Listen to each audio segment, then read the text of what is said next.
for another reading sprints. Hello, everyone. Dani and Laura here from DoubleBookedCo. Mm-hmm. October 1st. Can you believe it's October? No. Yeah, I can't believe the summer's over. I know. Especially here in Wisconsin where the weather has been crazy hot. It's Hot, been hot, so, hot. I know. It doesn't feel like October. I'm just so looking forward to cool weather. Please, Mm-hmm. please. Yes.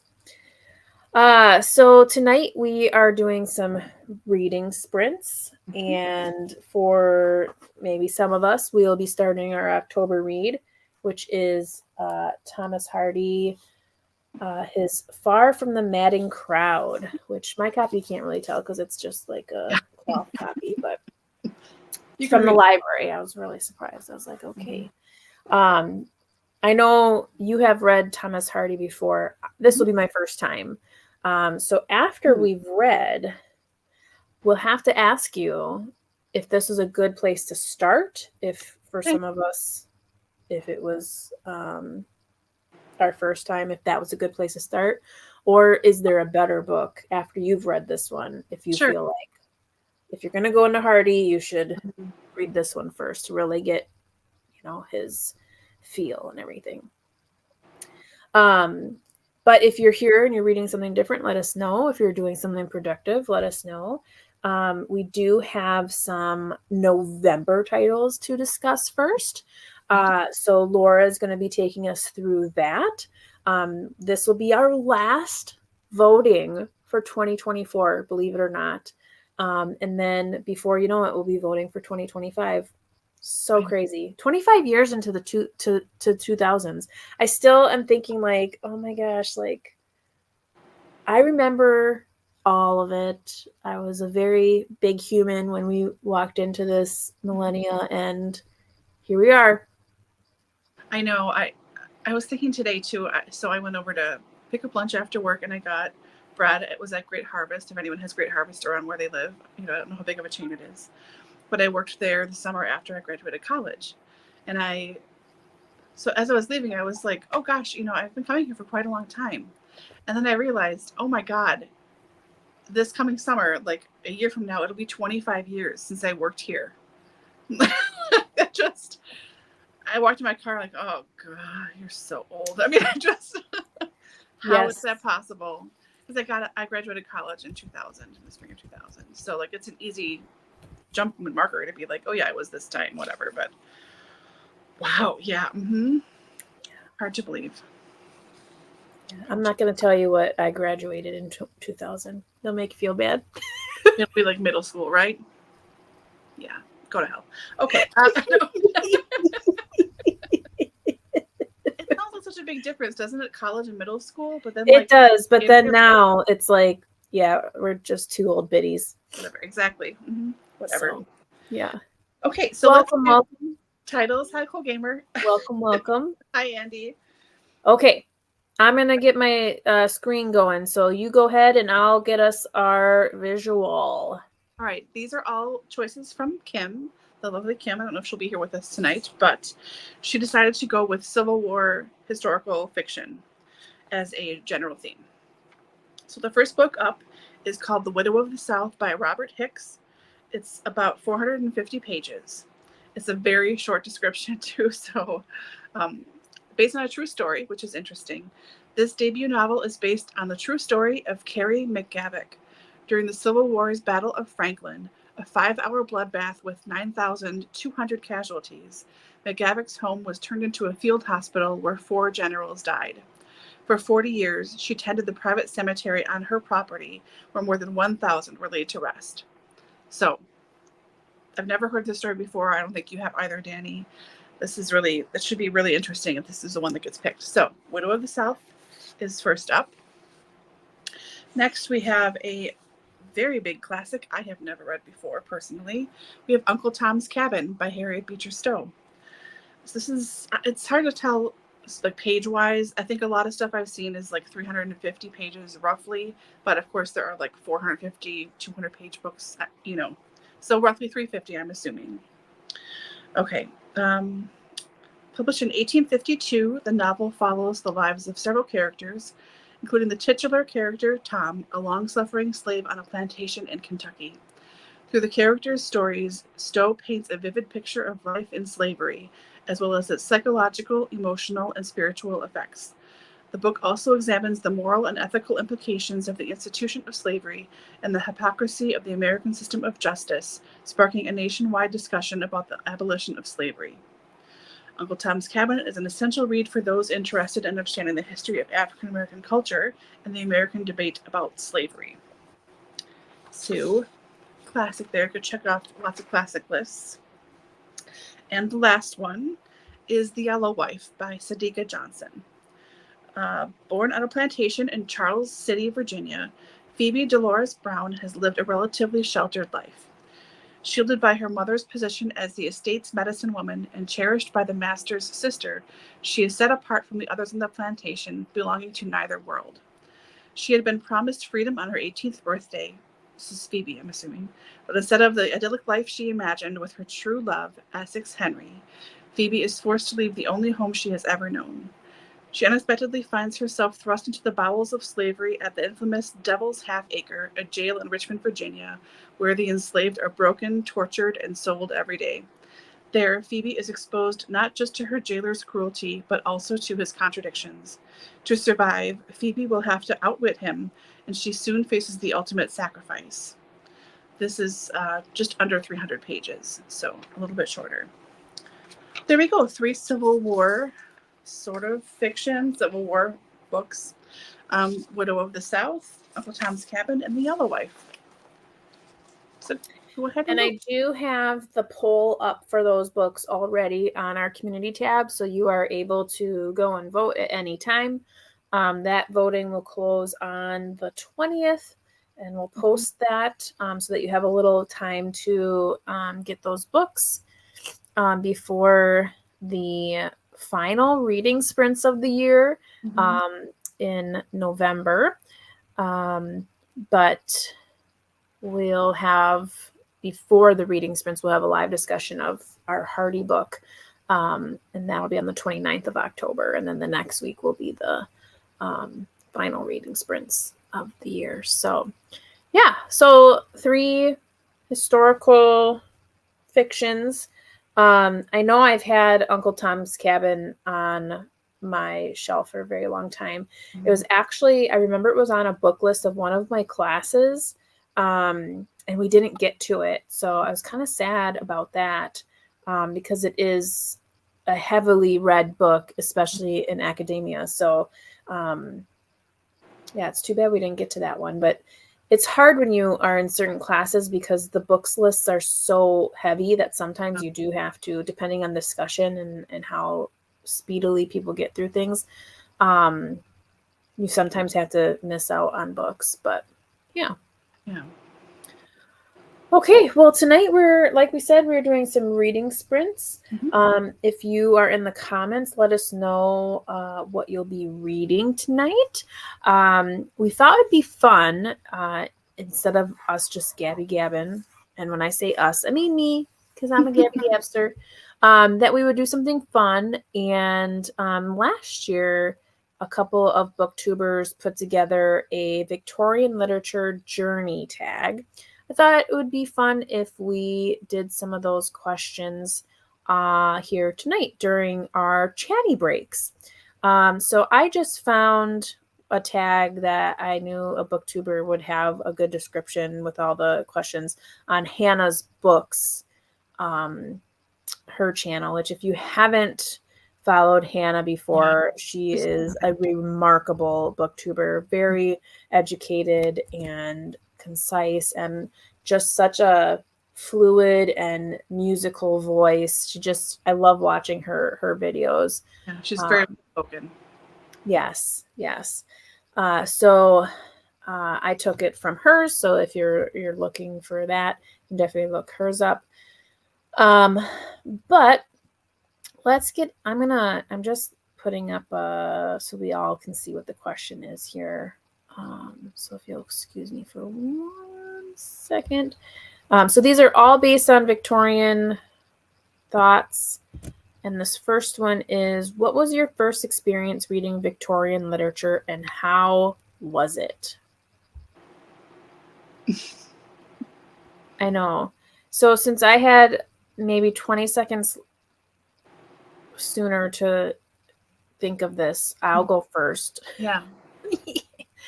Honestly, I don't know if I can say what my first experience was, because as a connoisseur of English literature and literature in general, I think I probably always read it without knowing it because of like classes just setting it up. Because it's not necessarily that, because and here's the other thing, I did take a Victorian literature class in college, but I know I've read it before then, but English courses before then just was like, oh, I'll take some of this and some of this. It's basically like what's deemed ready for education. So like you'd read Charles Dickens, you'd read Brontes, you'd read all these different authors without it being in the confines of it being Victorian, I guess is what I'm trying to say. Mm-hmm. So I feel like I've always read it, and like some of it you don't even know that it's Victorian until you are older and you realize, oh, I've been reading Victorian literature since I was a kid, like Alice in Wonderland. I not only the Disney movie, which I know that's not the same, Right. but having watched that and then finding out that it's from a book, then you go and you find that and you read that, and then you find his poetry, which like the Jabberwocky. I mean, you find all those things. And so I feel like I've probably always read it, and probably earlier on, it was probably like, wow, this is really hard to read because you're not like there yet, mentally, educationally, that kind of thing. And I remember in my Victorian literature class, the professor, who I loved, and she was great, it was heavily based on the poetry. Mm-hmm. So like the Brownings, Tennyson, all those. And it was like, I thought we were going to read like actual novels in this class. And no, we like read all poetry. So Lewis Carroll, we read some of his too. And I remember, I think it's Tennyson who has this one about a woman on a lake or something, Lady of the Lake, or I can't remember exactly what it is, but I vividly remember that the poetry, the works of literature were always paired up with works of art. It seemed. Mm-hmm. Because anytime we read something, it felt like there was always a corresponding piece of art. Yeah. And I found that very interesting. And I feel like anytime I think of Victorian literature, I always think of it as art. Mm-hmm. So I feel like that's how I feel whenever I think or read Victorian literature. When I see the images, I see them as paintings, I guess, if that makes any sense. Yeah, that does. Because of the way I learned it in that particular class. So now it's always been that way. Whenever I read Lewis Carroll, I always think about these crazy, weird, like little caricatures that were on his Jabberwocky poetry. You know, like it just, that's how I always see it, Victorian literature. Nice. Yeah. I know. I think for me, I must have been in 5th or 6th grade, but my aunt and uncle got me a leather bind up of Wuthering Heights and Jane Eyre together. And I still have it. And I remember thinking, oh my gosh, I can't believe I have a leather bound book that's mine. Because we have leather bound books like crazy, but they're my grandparents or my great grandparents. Like, you didn't really touch them, you know? Mm-hmm. So I got that and I tried to read it and I thought, no, I'm not going to understand this. I'm too stupid. So I just like kept it and waited. And I think that I eventually ended up reading, I think we did Wuthering Heights first, probably in 9th grade. And I was too afraid to read that edition. It was just a Barnes & Noble edition. Like, yeah, they were nice, but you know, it's not like Folio Society nice.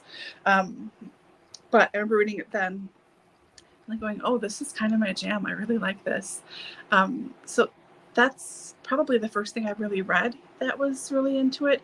But like you said too, I mean, of course, Disney adaptations notwithstanding, reading things when you were a kid that you didn't realize were Victorian. I'm sure there was lots of that stuff around too. Plus, this is when I was younger. This is pre-internet because, again, I'm 1,000. So you just read whatever was in library shelves, and like so many things, like your book, your copy of Far from the Madding Crowd, it's faded and you can't really read what it is, or it has those like generic like covered that crazy like whatever like 60s pattern on it, whatever, and the guts were the old part but the outside looked new.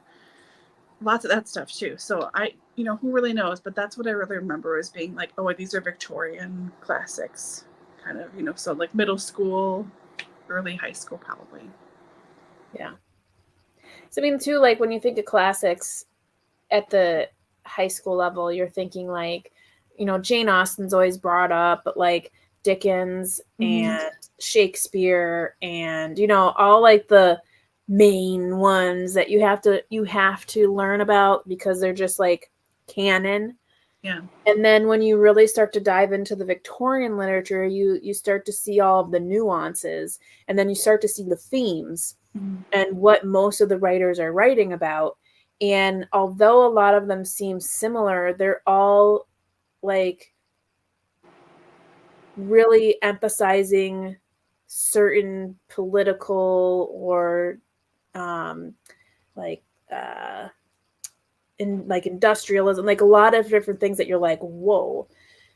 And for me, because Victorian, so for those of you who aren't, literature connoisseurs, like the Victorian literature is based on the reign of Victoria, Queen Victoria. So we have like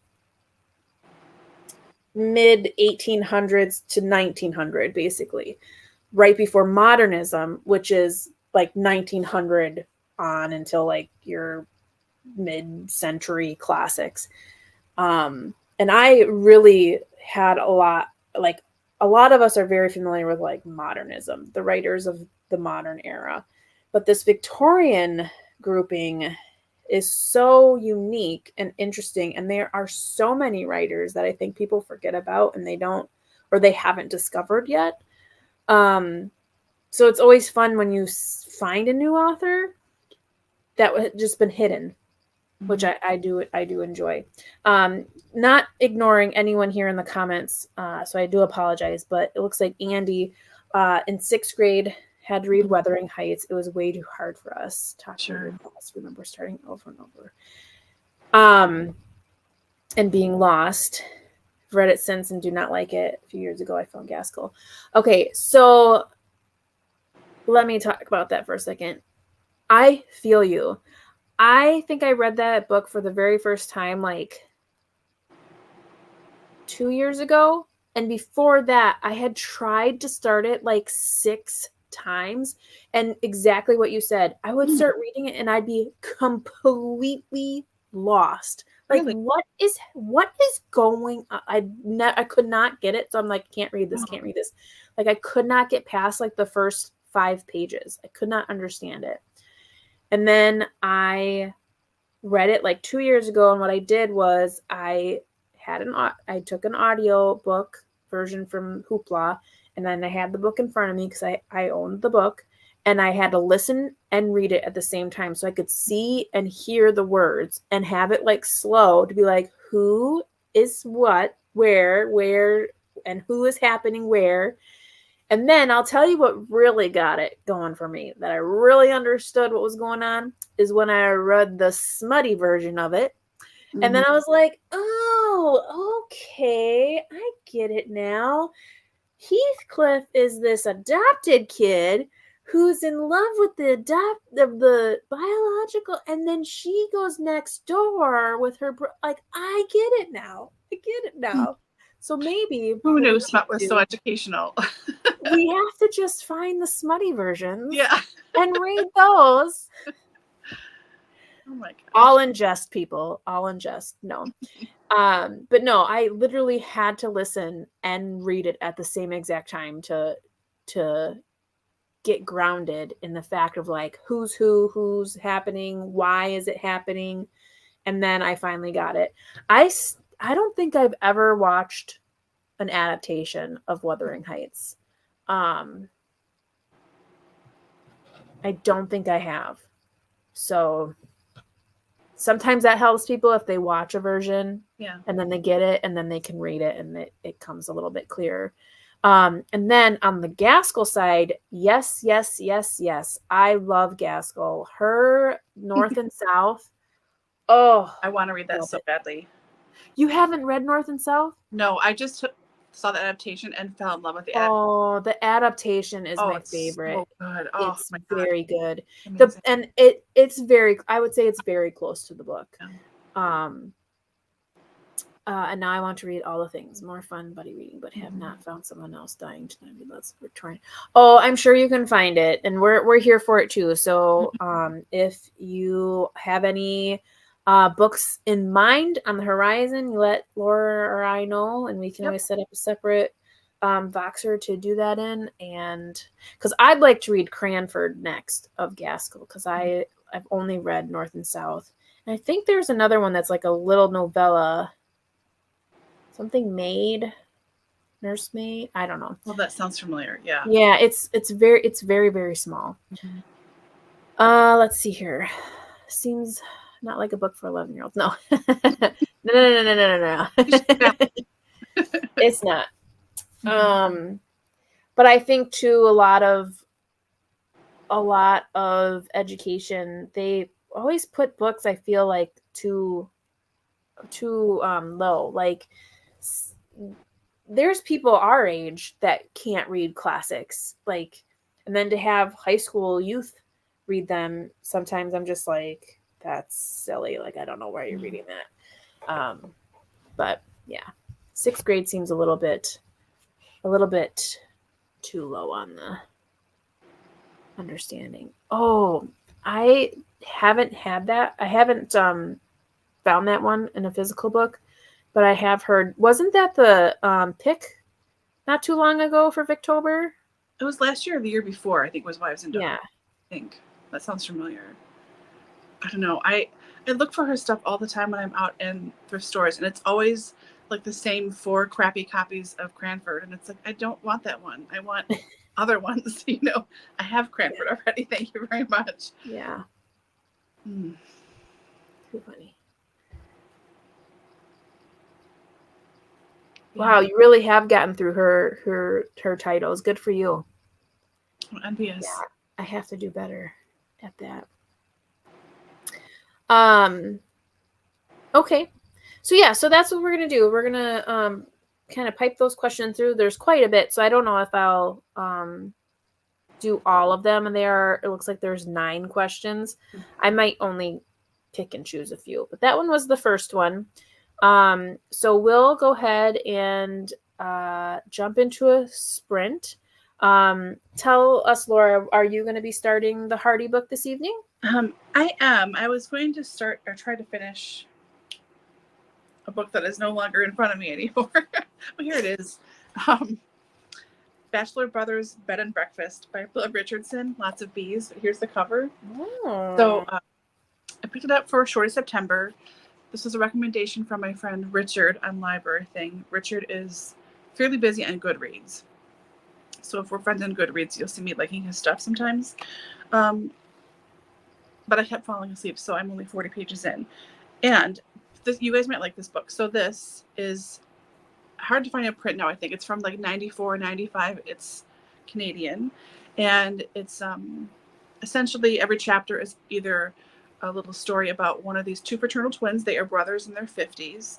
They are bachelors, obviously. They run a B&B in the house they were raised in.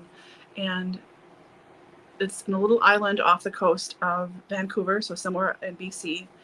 And their whole thing is you come there to read and relax. You can bring your own books. You can go through their big library. They'll cover breakfast for you. You cook for yourself for lunch and dinner. Come and go as you please. They have a cat that lives there. They have a bird that lives there. But like, it's all very, very bookish. So you get like one brother is part of his life. And then you get like a guest who's writing in like the logbook, talking about like how she read Hardy for this and blah, blah, blah, blah, and what her life was like. And then you get another twin talking about something, and then another guest chimes in. So it's just very gentle, very nice reading. It is a little dated, but that's comforting for me because, again, 90s teenager. But this is lovely. So you might like this, Andy. I don't know. But I was going to read this, but no, I'm going to start with Far From Madding Crowd because I am getting pumped to finally read this thing now. So yeah, blah, blah, blah. Yes, I'm reading this book. And you're reading this too, yes? I am. Yep. I'm going to start this evening because I know that this one is going to take me a little bit just because with books written in a different era, the language is from a different era. So it takes a little bit more, brain power to read it. So I don't want to wait, till mid-month and then have to scramble because I really want to be able to consume it at a steady pace so that I can enjoy it. It looks like Andy is also going to be joining us with the group read tonight and has started the group read for Victober as well, but staying on their schedule. So very nice. How is The Doctor's Wife going for you so far? Because I have that also to read this month, and I feel like it'll be, I've never read Braddon before, but I feel like it'll take a little more brain power to read her than to read Hardy. Hardy is much more readable. Like he is, I would say, more comparable to Dickens than to something that's really complicated. And maybe that's not true. This is the one book where it's not the case, and I'll be proven wrong immediately. But he seems fairly readable.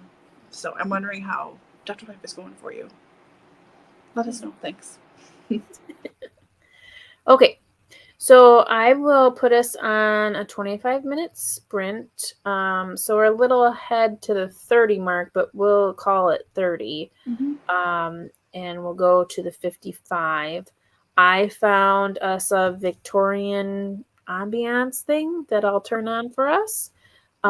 Looks like Andy, first 2 chapters, just introduce new characters. Yeah. Okay. Yeah. Cool. Okay.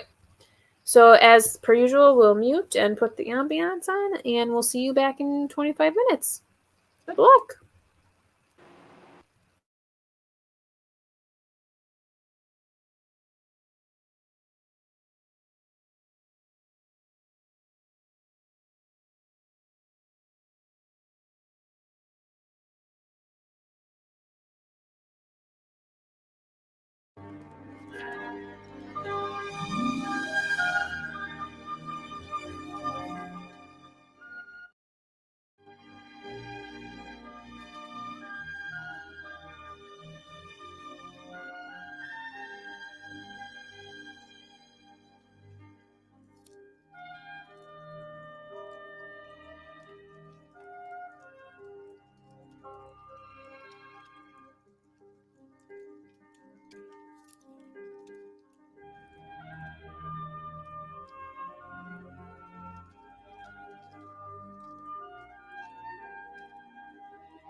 Okay.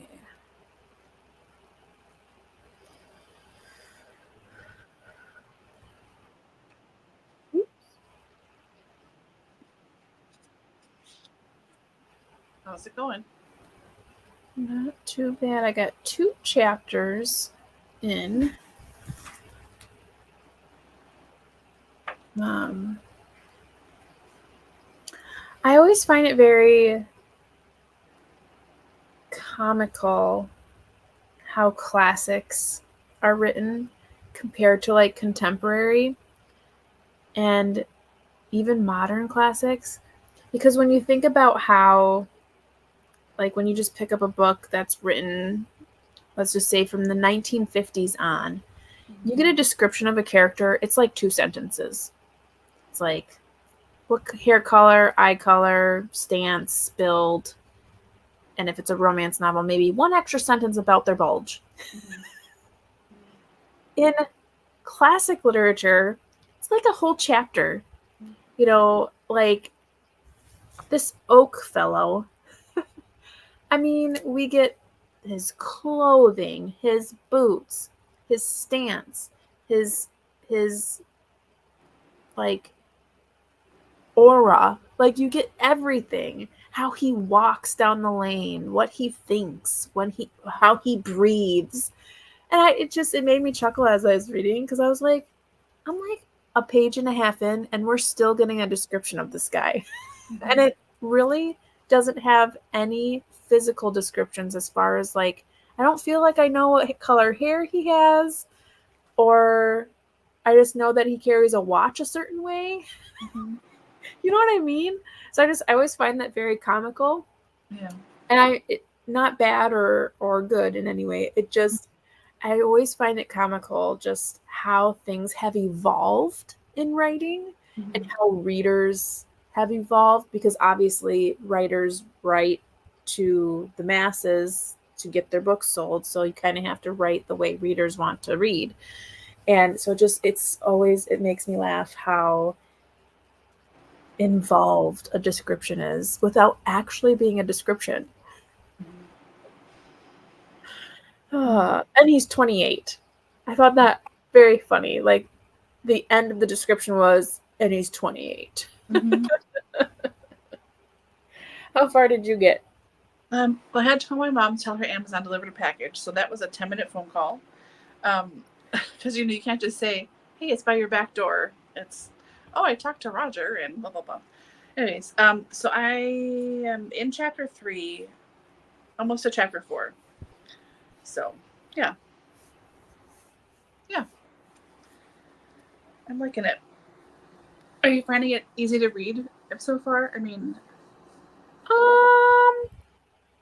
Yes and no. Like, with literature like this, my brain is always like when it's so descriptive, my like brain goes out for a little while, and then I have to come back and then like reread some of it.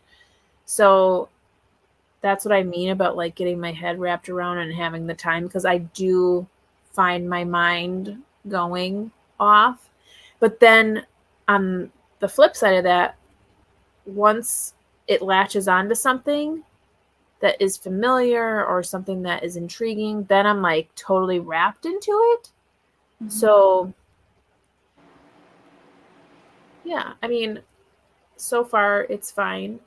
I like his perception of things. Like, I like how he is very perceptive of this new woman that's kind of entered his realm.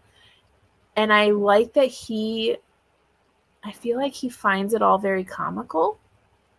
Mm-hmm. I feel like he's going to be a very interesting character as far as like how he sees things. Mm-hmm. So I like that. And I feel like we're given this female character, and at first glance, I feel like we're meant to kind of like assume a lot about her, but I feel like we're gonna be very misunderstood. She's gonna be very misunderstood by a lot of people in this book, and I feel like he is going to be receptive of who she really is. Mm-hmm. Because he is so watchful. Like, I don't know that I like that he's like spying on people in a very weird kind of way. Mm-hmm. But whatever. He's like little boy blue. He's like, yeah, sleeping with his little flute, and I'm like, oh, this is so cute. He's like watching the sheep at night. Yeah. But also, anyone in his position would do the same thing too. It's not like it's just what you do. I mean, you're out in there. It's early in the morning, late at night, whatever you want to call that time, 1 a.m. And you're doing your own thing, waiting for a calf to be born. And you notice, like, oh, this is over here. Like, anyone would go check, I think. Yeah. Yeah. Yeah. So, I mean, it's fine so far. And I, if anyone knows me, I never like read the back of books, and I know you probably read some kind of synopsis of it when we were first choosing it, but I don't remember that. So I have no preconceived notions of this book. I don't know what it's about. I don't know. The only thing I know is when I was looking for it at my library, it said women's farmer fiction in one of the themes. So that's all I can gather that this is going to be about, is female farmers. Mm-hmm. Mm-hmm. But let us know in the comments how you're doing. If you are reading this, what you're thinking. Or if you're reading something else, how did you do? While you're thinking of that, or maybe skipping that, let's do another one of our tag questions. I'm just going to grab one of them. I don't think I'm going to do number 2. Number 2 was, has the reading of a Victorian book ever brought you to tears? And honestly, I can't think of anything, so I'm not going to ask that question. If you want to answer that while I look for a different question, you certainly can. But I mean, probably. I cry easily at stuff, so probably.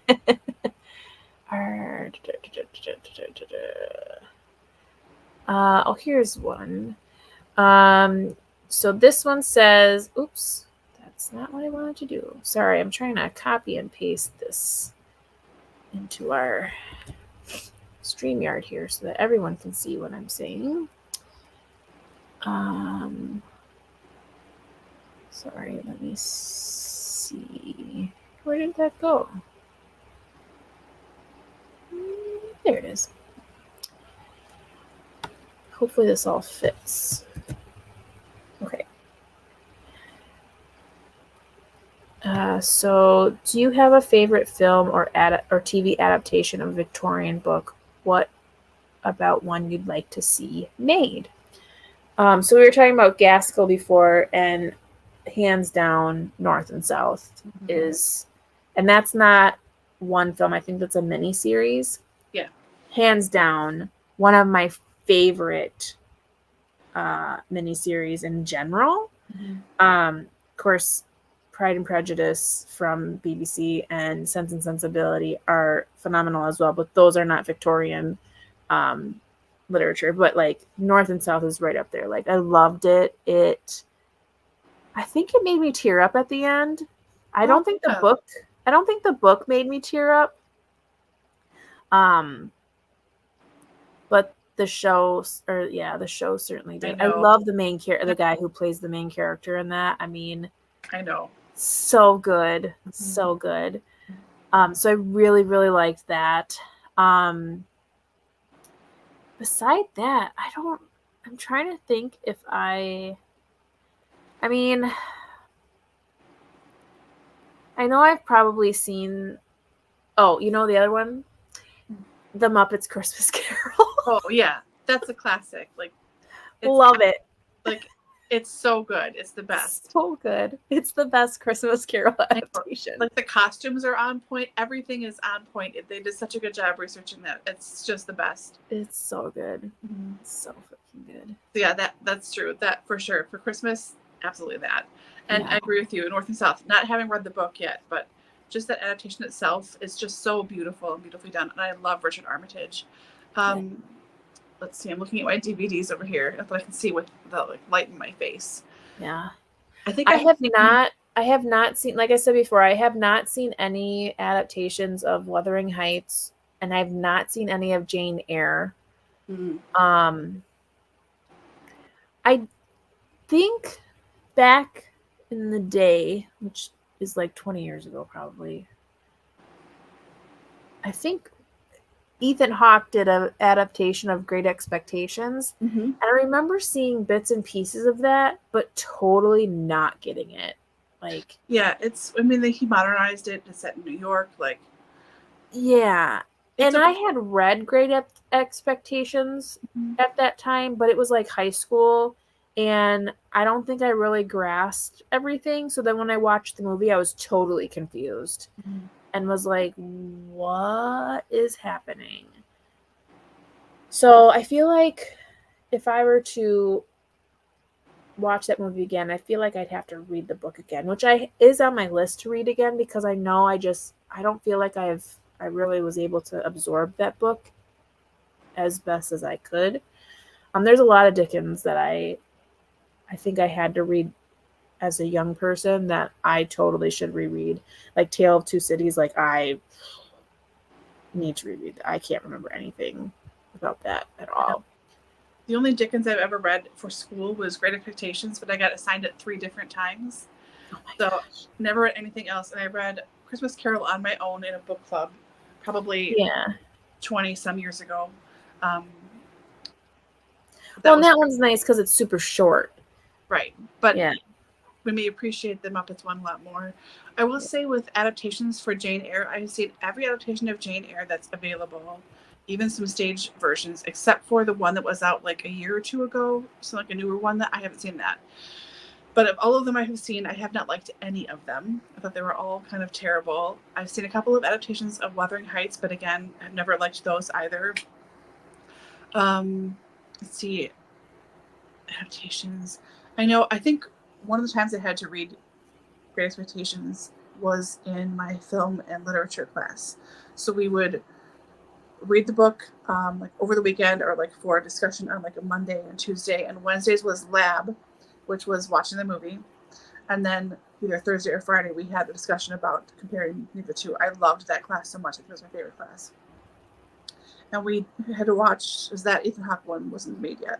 So we watched like a 1960s or something film adaptation. That was pretty good. I don't remember a lot about it, but I remember thinking that I liked it and it was pretty accurate. And then watching that newer one with Ethan Hawke. I mean, it does a decent job, but it also was, I feel like they took a lot of stuff out that could have made more sense for the casual viewer, but that was fine. I don't know. I think Cranford adaptation was really good too, but it's a book where it's not heavy on like a plot or overarching story. It's just sort of daily life. So it's hard to qualify that, but that was a lovely adaptation of that book, and who doesn't like Judi Dench? My God, I love her. Let's see what else is out there on DVD I have. I feel like so many classics deserve like miniseries. Mhm. as opposed to just one like feature length film, Yeah. because they are so dense in material that it just doesn't seem right to just put them in an hour and a half long film. Right. So I always like when they have a miniseries. Like, it just makes so much more sense for the depth of information that is in the books. Like, it just seems like the right way to go. Are there any Victorian novels or that you would want to see made? Probably, but it's been such a long time since I read Victorian regularly. It used to come up once or twice a year in my book group. So I was in a called Contemplated Classic book group from like 1999 or 98 up until, I'm going to say, 2018 or so. So we had over 20 years together, and we just took turns picking. I think there were 6 or 7 of us in the group. So we just picked like 2 or 3 months out. We knew what was coming ahead, and we picked whatever we wanted to read. Any genre was fine. We read nonfiction, we read poetry, plays, read everything. It was really, really great. So I used to read it fairly regularly. So I'd pick stuff like, I think this one is Victorian, The Red and the White by Stendhal. I couldn't read that book to save my life. I could not. But I used to have a list running of books I wanted to see made into miniseries or TV shows or something. And I don't know where that list is anymore. I'll probably find it in another 20 years. But nothing off the top of my head. I'd like to watch a decent Jane Eyre. That would be great if I could watch a decent one of those. But everything has been so flat and milquetoast. I mean, I don't know. It's related to that, but Jean Reese wrote that like prequel about Bertha's life. That's now a modern classic. What's that called? Wide Sargasso Sea. The adaptation of that was really good, but that's not really Victorian, even though it is. That's not. But that was decent. That was good. I don't know. Nothing I can think of because I like kind of blanking. It's like Dickens, Collins. I don't know. I'm kind of out. What about you? Same. Like, I don't read it as much or as frequently to like off the top of my head think of things like that. But another one that I'm thinking too is Sherlock Holmes. Oh yeah. That technically is all Victorian too, and I think the BBC has done a really excellent job of that in the modern day sense with that Benedict Cumberbatch. That's an excellent adaptation. But it's modern day. It's not like, but other than that, I will tell you one that I hated, which that was Vanity Fair. That's by that William Makepeace Thackeray. But here's the thing. I didn't read that book. I saw the movie, and I freaking hated the movie. It was terrible. It was a terrible movie. I hated the movie just on its own. So I don't know that I will ever read that book because I hated that movie with Reese Witherspoon. Yeah. Yeah. I remember, because it's a long movie, and I remember watching it with Beth Ann. You know Beth Ann. And at the end of it, I literally looked at her and our friend Binta, and I was like, I can't believe you made me watch that movie. I was so mad. And in turn, she was so mad at me because I said it was a terrible movie. But I was so mad. But I was more like, especially at that time in my life, all about the happy ending. Like, all about the happy ending. And one of my Victorians are not into that. But not even, and I'm okay with not happy endings and tragedies and all that, but my least favorite trope is miscommunication. The miscommunication trope to me is like knife in the kidneys, if anyone knows that phrase from Sister Wives, but it's like a knife in the kidneys. I hate the miscommunication trope. It is so aggravating and it makes me want to puke. I hate it. And that's what I felt like Vanity Fair was like the entire time I was watching it. It was all miscommunication, and nobody would just like pause for 10 seconds and listen to anybody else in the room.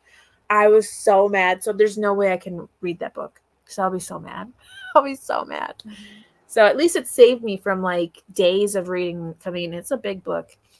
But yeah, I don't think I have anything that's like, yeah, I totally I want that to be an adaptation. Yeah, no.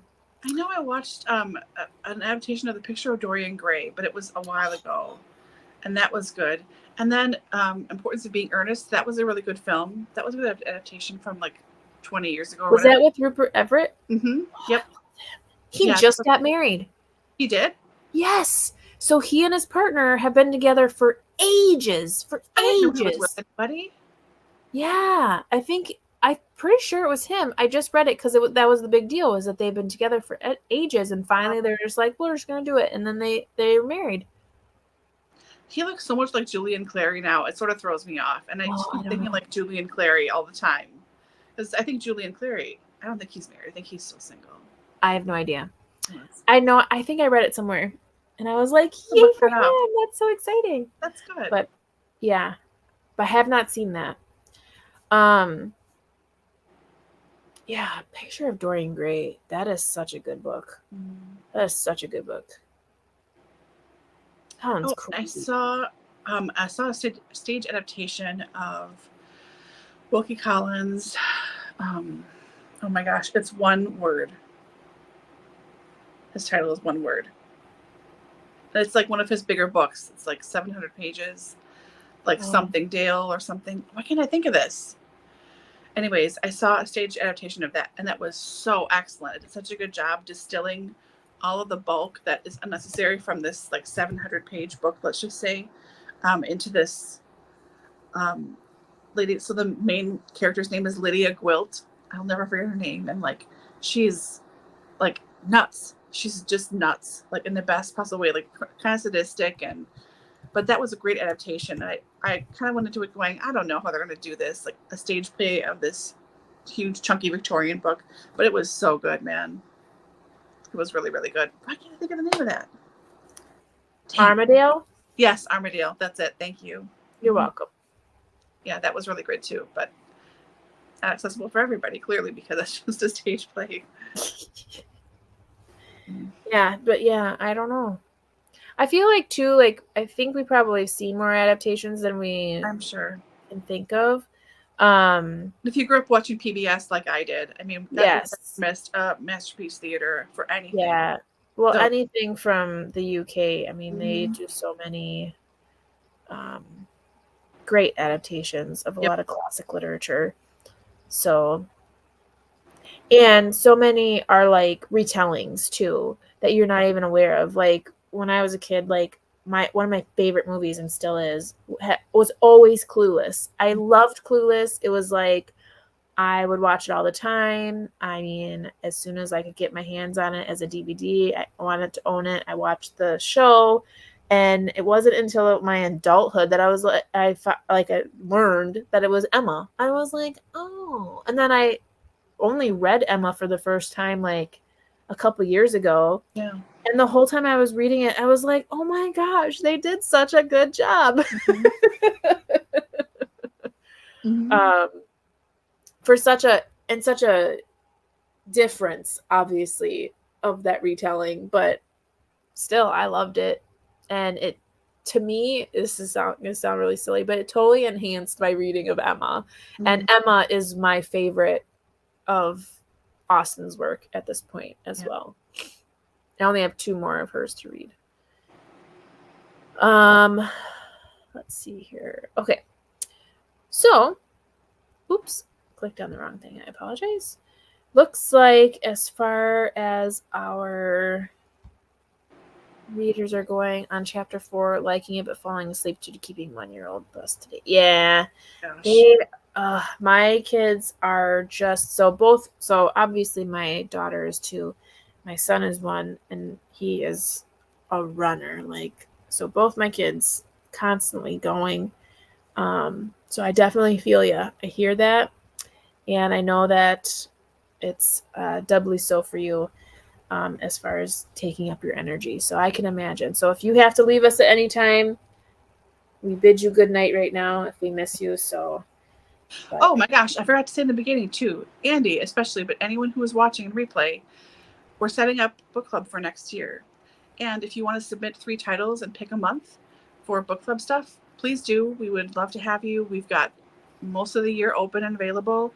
Send me an email. My email is heybookbubbler@gmail.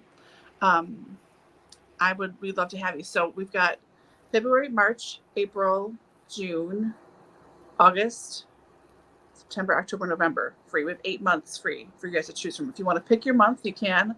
Otherwise, I'll put you in whatever month your choices seem to fit. If there's an overall like Hispanic Heritage Month or whatever, Otherwise, but please do. Please submit 3 titles to us. Anyone who's watching, anyone who wants to join us, please do. Do you wanna put in a Voxer message? I will, yeah. For that. Done. Yeah, and then anyone who's not here will also have the opportunity. And yeah. Sounds good, Andy. Good night. Awesome. Good night, Andy. Thanks for joining us.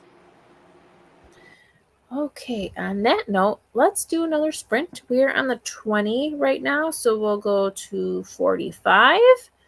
I'll put that ASMR back on and we'll be set. So see you in 25 minutes. Sounds good.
Your father knows about saving money.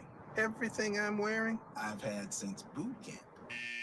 And I just saved on my car insurance for driving safe with USA.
Okay, dokie. That was a quick 25. Yeah, that was. Hello, Lily. Thanks for joining us. Hi. Saw your message and I looked up this book and it sounds really interesting. Yeah, I've got that one on my shelf. I look forward to it. Yeah, that sounded really interesting. So I don't know. I might have to look into that one, see if I have access to it. Yeah. Oh, I can see already. It's on Kindle Unlimited, which I am on a 30-day trial. So maybe I'll do that. Speaking of that, so I have Audible, and you already know how I feel about that. Yep. And I just started like a Kindle Unlimited trial, and it's 30-day trial. Does Kindle Unlimited also have audiobooks? Or is it only ebooks? I mean, KU is for ebooks, but they always try to like pair you with the Audible book at the same time. And I've never investigated because I've had both for years and I've never checked it out. But I always get recommended like, oh, you have the ebook, listen to the audiobook too. And I'm like, well, are you giving me a discount? Is it also free? Like, what's the deal? I have no idea.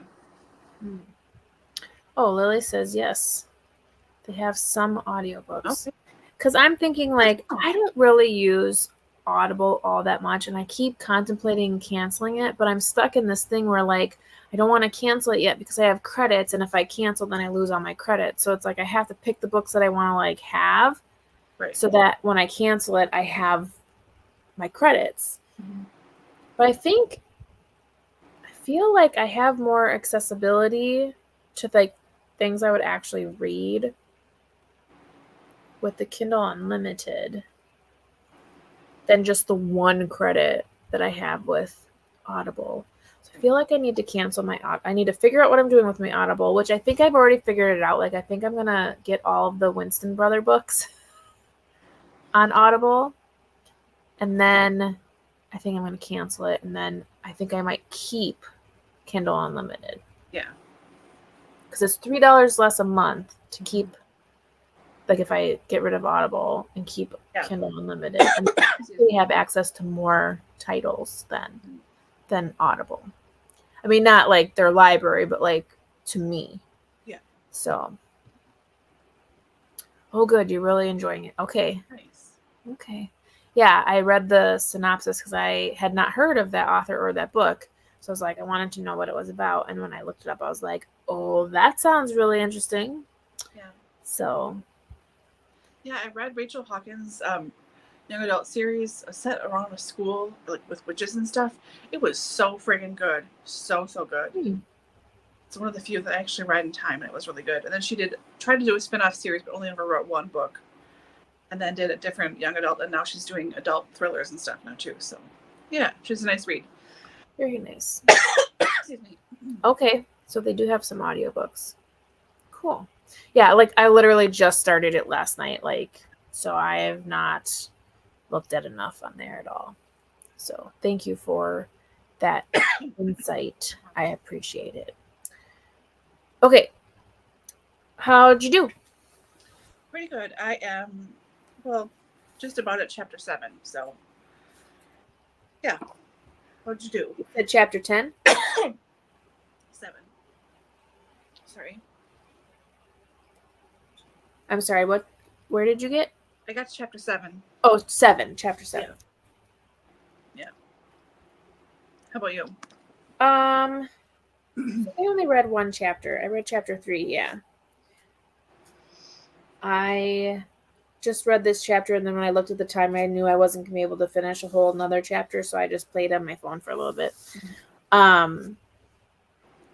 But this was an interesting chapter where she saves him from the hut because he's like was basically smoking himself out with the fire or whatever. But what I find interesting, and I'm wondering if you do too, you know how like, so it has a chapter title, but then it also kind of has like a title underneath that. So it says the chapter, and then it'll be like, so this one for chapter 4, it says Gabriel's resolve, the visit, the mistake. Does your copy have that same? Mm-hmm. How do you feel about that? Like, I don't know. I think it's fine. It's just a little preview, like you know what's going to come up ahead. Plus, that might help too if when we're discussing it too, to go back and help pinpoint the right chapter for something. If I want to talk about something, if we can flip to those pages and be like, oh yeah, this was the one with the fire or whatever. it almost, I wonder if this was, because I know a lot of literature back in the day, which we're going to say the Victorian day, sometimes they're like magazine publications first, and then they're put into a full-length novel. Yep. Okay. In this reprinting for a new edition, I'm reminded that it was in the chapters of Far from the Madding Crowd, as they appeared month by month in a popular magazine, that I first ventured to adopt the word Wessex. So, yeah. Okay. And now that makes sense. The Cornhill magazine between January and December of 1874. Okay. Because, yeah, every time I went to a chapter and I saw that, like, separate title, and then as you read through the chapter, the heading, like the heading up here, would change, but it wasn't emphasized. I was like, this is odd. And it made me think, like, this feels like it's like magazine issues. Oh, I have a map too. I just noticed that. Oh, I don't think I have a map. Yeah. The Wessex of Hardy's novels. No map. And Dang. I know. It says in the back, you can look and see the real locations. Oh, that's nice. I have a whole, like, chronology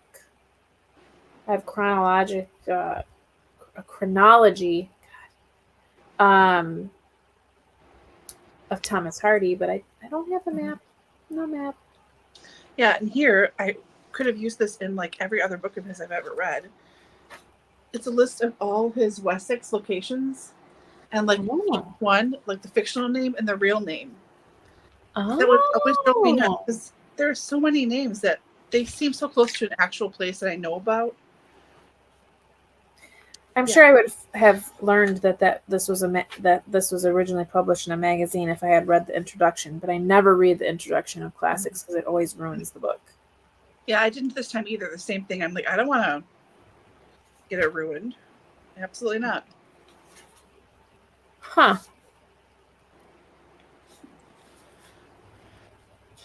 Well, that makes sense now. Now that, because those titles didn't bother me. I just thought it was interesting the way that it was titled, because it was almost like it had a dual title of the chapter. Because most cases when you have a chapter, you just either it's chapter this or it's titled, and in this case it was both. And even in like the table of contents where it shows all the chapters, it just seemed odd that there are so many chapters and that they are specifically titled and like hyphenated title, meaning they have multiple titles. Yeah.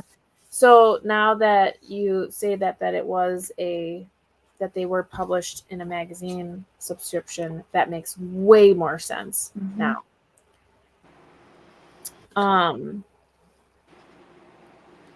I feel like, what's the author of Secret Garden, Frances Hodgson Burnett, yes.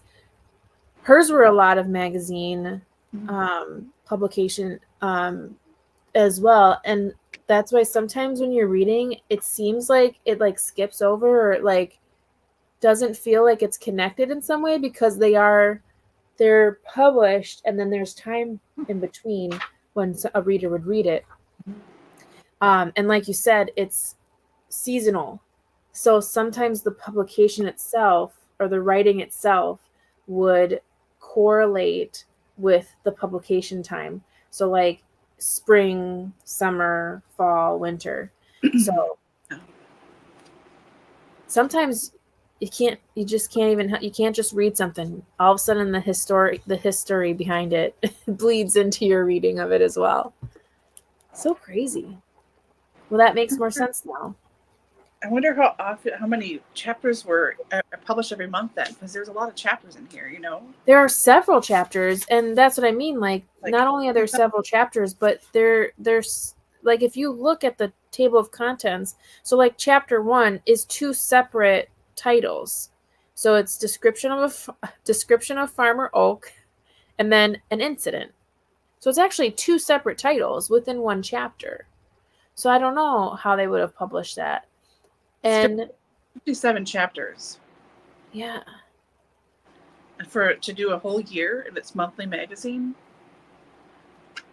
Was it monthly or like? I think it said monthly. Bi-monthly. I feel like subscriptions were published a lot more often then than they are now. It just doesn't say how long. Just that it was serialized throughout a year. So it could have been like once a week. That would make sense. You know, 1 or 2 chapters a week. Yeah. Lily, you are so right. I saw that. So going back to our Kindle Unlimited. Oh, yeah. So she mentioned if you guys are on Amazon Prime, don't forget to get your free Amazon First Reads book for the new month. This month we got 2 free books. So I have to figure that out because I did notice that when I was going through stuff last night when I had started my subscription or whatever, and it had I saw the Prime like check thing, and I was like, oh, so my husband has Prime, and that's what our Prime is all under. So, but my account isn't under that account, so I don't think I can get it because I'm not signed up with my stuff with that email address.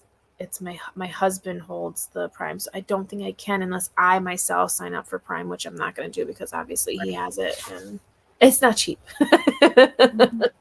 But yes, that's a very good point. I did notice that. I keep forgetting to do that. I used to get an email from them every month, and then over the last year, they're like not sending them out anymore. But I get a bajillion emails from them about business-only pricing. I get like 1 a day about that. Like, I know. We get a lot of that just from DoubleBookedCo. Yeah. Makes me crazy. So thank you for the reminder. Yes, that's awesome. I know there's so many ways. I get a lot of emails from different things, and I'm just like, I don't have time to deal with this right now. I'm reading. Well, awesome on the historical standpoint. Maybe between now and our live discussion, I'll research that a little bit more and have some more information for everyone else. But fun. I'm like kind of like excited that I kind of noticed that. Like, all of my education paid off.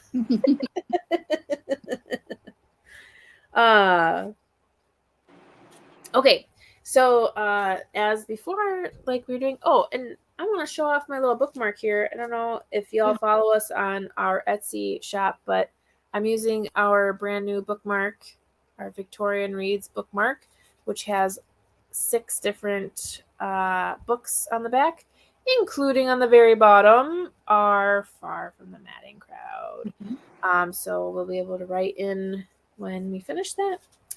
And I'm excited. I love this bookmark. It feels so nice. Like it's so smooth and like I love the rounded edges. It's just perfect. So I'm using that for our reading. Yeah, me too. This time. And then today, actually, we just dropped another new bookmark that actually has a tassel on it. And this one is Jane Austen. And then on the back, we have all of her 6 main novels, and then the 3 that were published later, as well as her juvenilia. So yeah, I'm excited about that. Yeah, me too. That's in our shop right now. So I just love how these feel. They're so smooth. I keep flicking like satin. What's that? I keep flicking the corners, you know, like yeah. I don't know. Yeah, I just I love the material. Okay, so let's go at this tag again and see what question. Okay, so we'll just pick this one. Which character? Sorry, I'm trying to copy and paste this so you all can see what I'm saying here. So, which character in Victorian literature most resembles you or you identify with most? Oh my gosh. I know this is hard because, like, not like a genre reread specifically. Where am I here? Get those. I used to identify with Jane Eyre when I was a lot younger. Like that's I don't think that's the case. She's like, she was the first one I thought of, like, more because she's the first one I thought of. But then when you think of it, I'm like, no, I don't really. I feel like she is too timid. Even though she accomplishes a lot throughout the book. I mean, she is a very strong character and extremely overlooked. I feel like she's overlooked as a strong character. I don't know. It's weird because the book is so. But I would not say that I am her. No. But I also feel it's hard to, as a woman, be like, oh yeah, I'm most like any of these Victorian females because I'm not. Right. Because I am a modern woman, Mhm. and a lot of things that happened to them and the quiet shadow that they all lived in would not be the way that I would consider myself. I mean, I could say I'm very much Miss Havisham, but you know, Yeah. I live in a house. Sometimes I feel like Scrooge. Yep. Single. Nope. All right. Mm-hmm. Yeah. Mm-hmm. Sometimes I feel like Alice in Wonderland. Sometimes I feel like the Mad Hatter. Yeah. I identify a lot with Newland Archer, but he's not Victorian, and that's from Age of Innocence, which was published in 1920, I think. So we're outside Modern. of that. Yeah, modern. Yeah. I don't know. Yeah, I don't know that I feel like I would really. I don't think any of them really resemble me. Yeah. I haven't read enough, and certainly not recently, to have any kind of handy Rolodex, you know? Yeah. I mean, because even when I think of like Jane Austen, for instance, any of those heroines, none of them. But it's because it's like a completely different era. And I know a lot of people like to be like, oh, yeah, I totally relate to them. And I just don't. And because I live in the modern day, I live in modern society. And though I can understand and relate to certain situations that they're in, I can't relate to the complete difference in societal roles and circumstance. Like some of it I'm just like, no. Yeah, I feel like I'm very much Eleanor from Sense Sensibility. Like all the characters, I so relate to her very much. I think a lot of people do. She's such a good character. Mm-hmm. She's one of the most like down to earth one. Like most of them are so I feel like most of them are so flighty. Even the good ones, even like Elizabeth Bennet, like I still feel like I don't know, she's not my favorite character. Mm-hmm. And even though I love the book Emma, like Emma is so like Emma. Come on now. Pretty naive. But Eleanor is very like grounded, I feel. Yeah. Mm-hmm. Overlooked. But yeah. Yeah, so I don't know that any resembles me. I think some of their traits definitely do. Mm-hmm. But yeah. Let's look at another one. Let's see what they have here.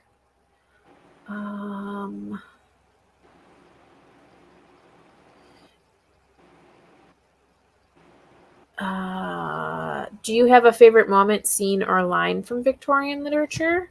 Oh Lord.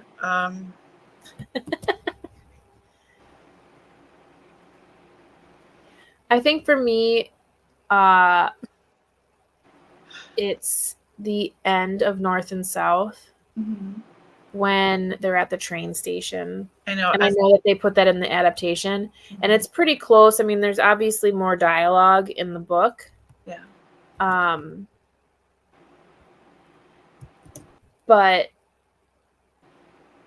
in that scene, as a reader, you don't know if they're actually going to be able to cross paths. You think it's completely over. Like, it's like they literally just missed each other. And then, yeah. Mm-hmm. So just off the top of my head of the books we've been discussing, that one really pops in my head. And of course, the discovery of Bertha. I mean, yeah, that was what blew my mind. very much.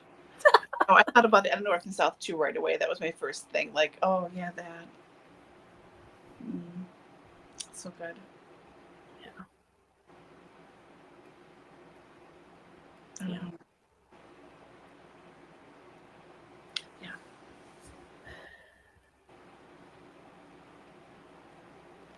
I'm not a quote person, like, or a line person or whatever. I never remember lines. No, I don't. I remember stuff from TV shows and movies, but never from books. Yeah. That's like considered such a reader trait. Like, oh, if you're a reader, you have all these favorite quotes and you talk to your friends about characters all the time and blah, blah, blah, blah, blah. Not necessarily. Like, for me, only a child, no other kids around, really. Who am I going to talk to about this stuff? Like, nobody cares. My mom and dad would listen when I talked about books, but they're not reading them. Like, they're adults, you know what I mean? So I just never got into any of that, and I still can't. Like, all my stuff too, like journals you get, there's always space for favorite quotes, and I'm always like, yeah, this is totally Yeah. like, no. That has always been one of my biggest pet peeves about books or movies, plays, anything where someone like says a line from something, like because they've memorized it and they like have it at will to just be like start quoting Shakespeare or like a line from anything, like especially and I've gotten over it a lot because it happens a lot. But like for instance, in the Deborah Harkness books that I've been reading and rereading, it happens a lot because the main character is a scholar and quotes a lot of these things because she is a historian and therefore has read all of these things and like has a lot of these attributes. And a lot of like literature and film and everything, a lot of their characters like have photographic memories and all this crap, and it makes me feel really bad about my education because I feel like, okay, so I have a master's degree in literature. I couldn't quote you a damn thing. I couldn't tell you. I could see a line and be like, I think I know where that's from, but like I don't have stuff memorized. So I always feel like less than, and that I didn't do enough, and that I haven't done enough, and that I need to like go back and like retrain my brain and start memorizing all of these things because like I feel like it's so pronounced in film and like literature that people just can like name off a quote from one of their favorite books that it literally makes me feel like, what have I been doing with myself? Like, why don't I know all these things? It's one of my biggest pet peeves. Like it drives me nuts when someone's just like, you know, to be or not to be, and then they like continue the line for like 6 lines, and I'm just like, nope, I couldn't tell you. Couldn't tell you. Drives me nuts. Yeah, I can do a little Romeo and Juliet stuff because I read that every single summer for like 7 or 8 years in a row. So just by dint of repetition, I have that in there. Plus, when the movie came out in '96 with Leonardo DiCaprio and Claire Danes, I'm obsessed. Like I was obsessed with it. So like that same thing, dialogue. So that was like lots of years of in that same dialogue, like in my brain over and over and over again. So I can quote that, but it's easier with movies and stuff again than it is books necessarily. So yeah, I can do scenes from Princess Bride, no problem. Give me Bob's Burgers any day. I could give you lines from Dude, Where's My Car? I could give you lines from Batman and Which was that one? Is it Batman Forever? No, Batman. It was Batman, and then what's the one with Catwoman? Is that Batman Returns? Batman Returns. I give you lines from that. Yeah. But I can't give you lines from a book. Mhm. Can't do it. I can't do it. Ay. I know. Anywho, that's what I feel about that. Man, I feel like I want to do a video, like 10 things I hate about books. I think that would be a good video. Be like movie covers. That'd be like my number one. Done. So there's one. Quoting lines. That's another one. I gotta add this to my list. I have a list going. When I get to Good. 10, I'm doing a video. Good. I know. Just yesterday, I was watching Kayla Books and Lala. I was watching her wrap up for September, and she mentioned she's doing a video about like she's done one before, but she's gonna do a different version of it this time, where she'll do like 10 things I like about books, and then the exceptions, and like 10 things I hate about books, and then the exceptions, because everything's gonna have an exception. Like you may hate every single movie cover, but there's this one cover that's like actually done really, really well, and you like that one. You know, that one, that's a good idea. You know, like the things you like and the rules that break them, why it's okay. Yeah. But yeah. Mm-hmm.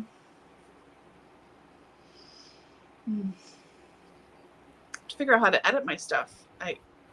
I don't do anymore since I lost that friggin' program. You cut. That's right.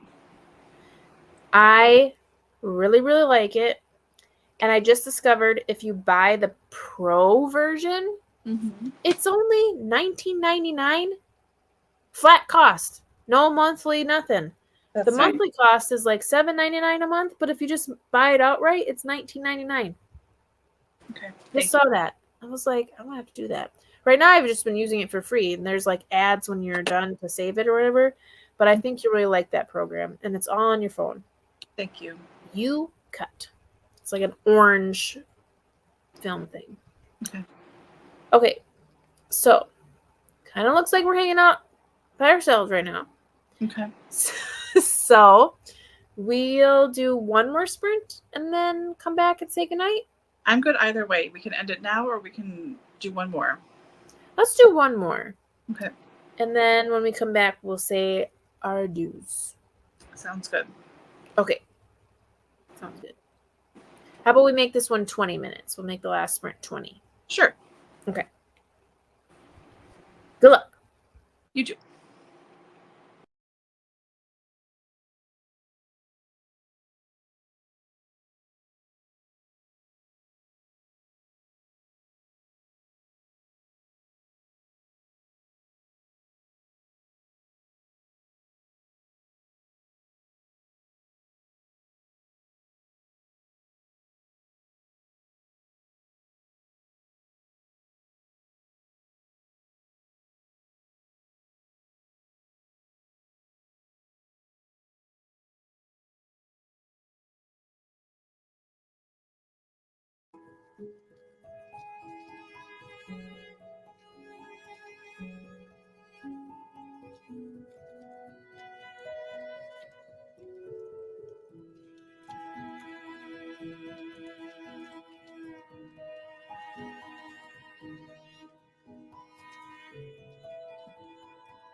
Donald Trump wakes up thinking about himself, how to enrich himself and his billionaire friends, stay at a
I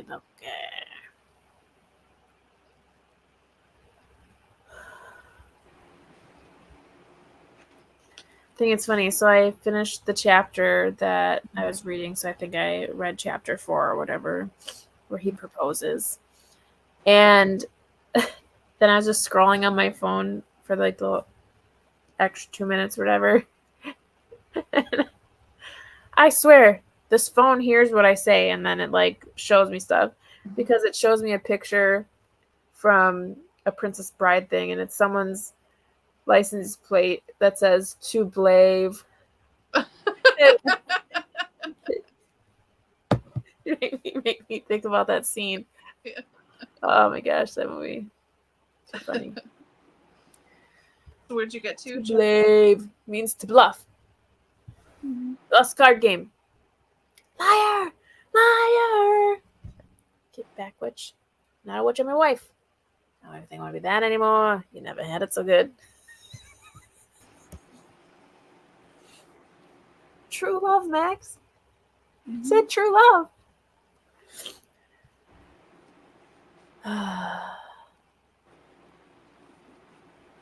That movie's so good. I haven't seen it in a very long time. Oh my gosh. So good. Shut it, Valerie. How did you do? I'm good. I'm in chapter 10, so pretty good. Mhm. Yeah, I just finished chapter 4. He's so cute. He is. Little cutie. He's I just know. so nice. I hope it works. Yeah. Who knows? Here's a lamb. Would you like to marry me? Mm-hmm. Yes, sir. I would. Yeah. I'll take your lamb, as women would. Denise, you are reading the Oh, nice. Hex. I saw that a lot. Did that come out last year? Like 2 years book of ago. the month? Yeah, like it was pretty popular. I remember. Mhm. And I think I remember hearing a lot of good stuff about it. Yeah, I think the 3rd book is out this year in the series. Very nice. Very nice. Cool, cool. Okay. Well, very good. I'm liking it so far. Like I think it'll be good. Mhm. I think it's gonna have that normal, back and forth, will they, won't they, and all of the other stuff mingled in. Yeah. I wonder what his overarching theme will be, though. Like, because a lot of books from this time frame has some kind of commentary on life. I mean, this obviously is more pastoral, so it may just be a commentary on, that life as opposed to city life. But I'm liking it so far. I really like Farmer Oak, like a lot. He's super cute. Like I just like his like very simple and endearing qualities. Not much to say about. I keep calling her Bethesda,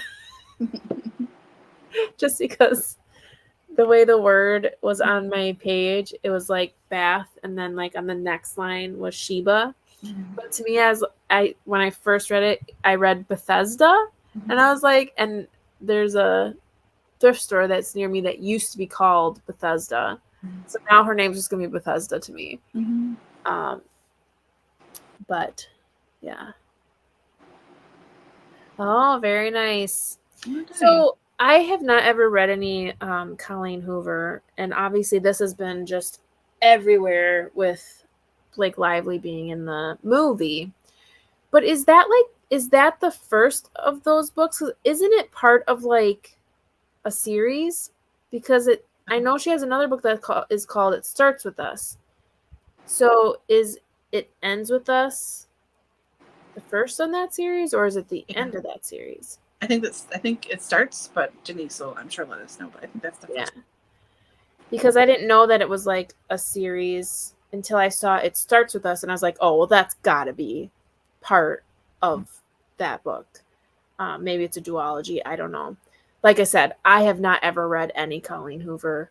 I tend to read a lot of backlisted books. from before 1975. So I tried reading one once, and I just couldn't get into it. I just don't think she's for me. yeah, she has an enormous library. I mean, she's written so many. I know there's a lot of people that very much enjoy her writing. So,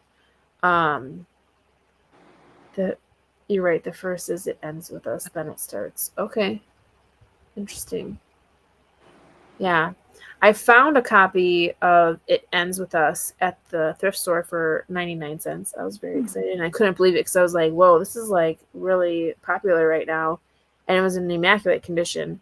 I think I actually might gift that because I think my mom was interested in her writing because she had seen a couple of titles from her and they looked interesting and someone had recommended. But I know like that would, she's kind of she likes that kind of stuff, so I think I might put that together as a mother's or a birthday gift because her birthday is in December, so I always have to like have a non-Christmas gift for her birthday, and then yeah, so okay, cool. Oh, okay. Excuse me. I think we'll do one more Victorian question, and then we're gonna call it call it a night. We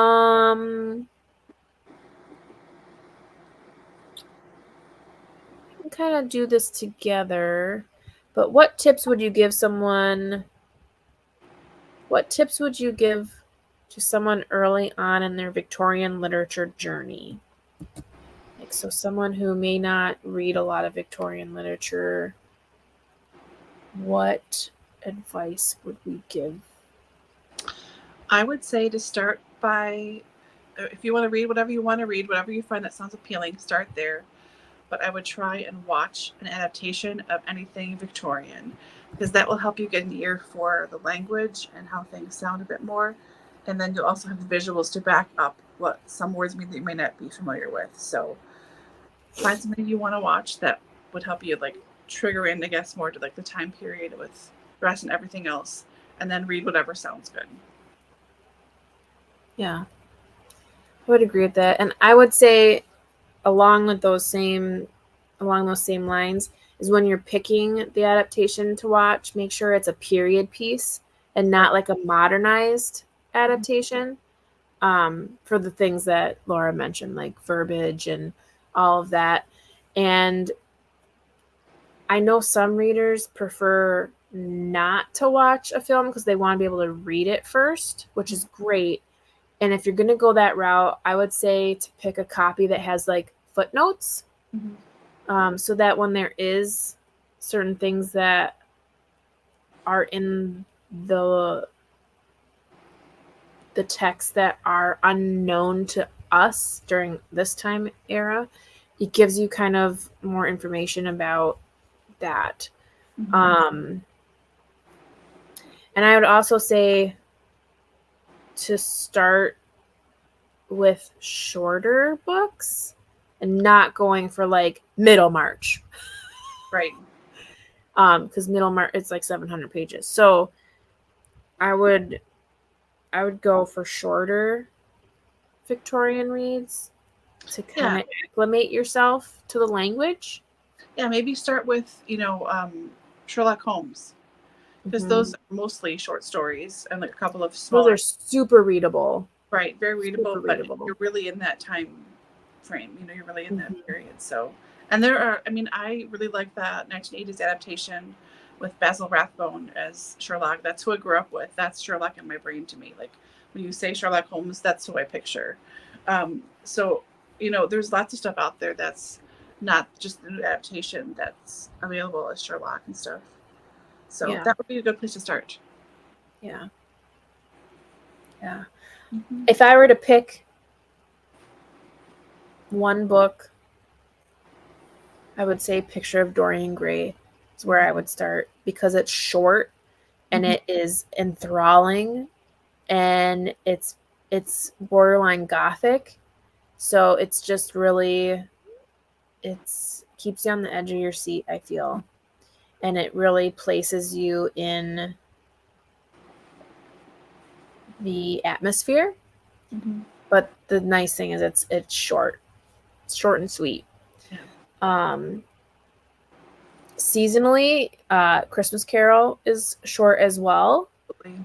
And Dickens is fairly readable. I think his sentence structure is a little contrived, but other than that, a lot of Victorian literature is pretty long, Mm-hmm. pretty dense.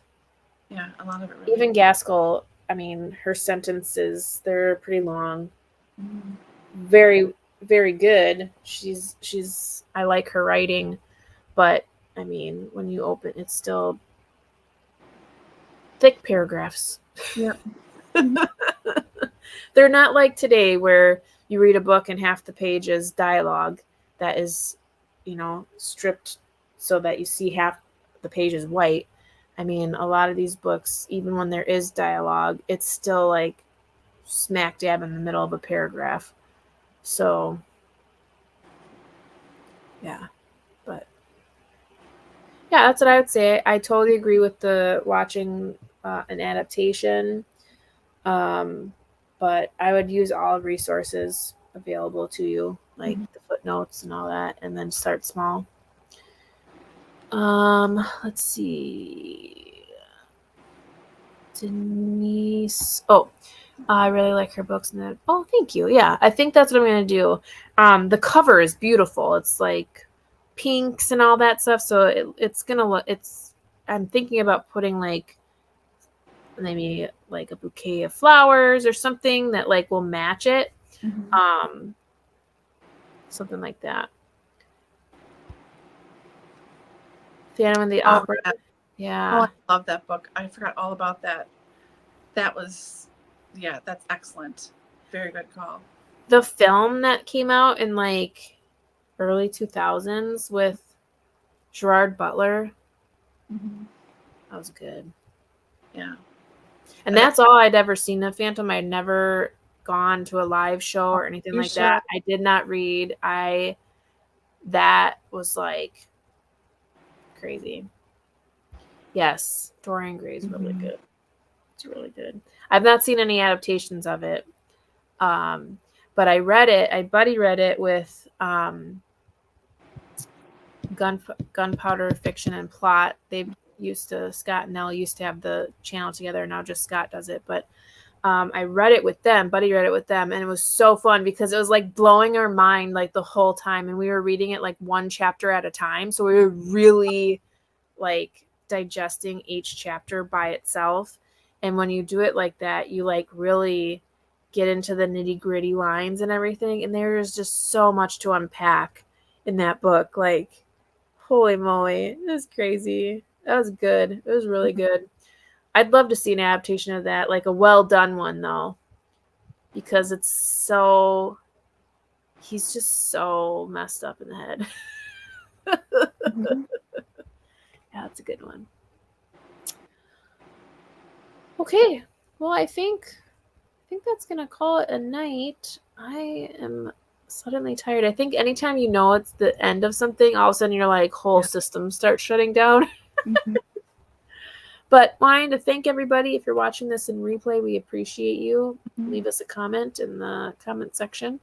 And for those of you who were here as well, thank you so much. Conversation was lovely. Hope you had a good time.